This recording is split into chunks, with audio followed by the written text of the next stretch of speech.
Well, I joined the IEA team with Katie Moorhead this year. I was always wanting physical therapy, but then when I started helping out little kids in my 4-H club and working with kids would be a great thing for me. And I got my summer so I could show a lot. So that's mainly why, and I just like teaching younger members and younger children.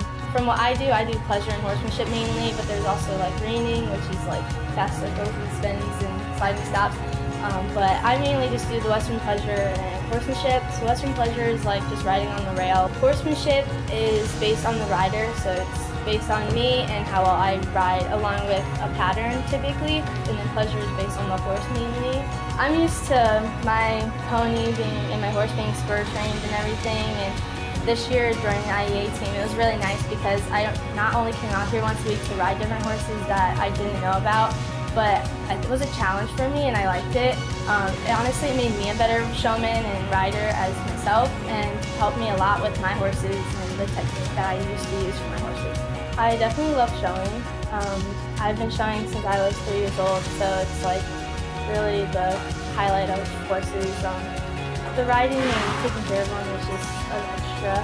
But I definitely love showing. One of my horses he could be a handful sometimes, but we're getting there. We've came a long way the past 4 years, so definitely we've had some ups and downs, but hopefully we're on the right track to only having ups for now.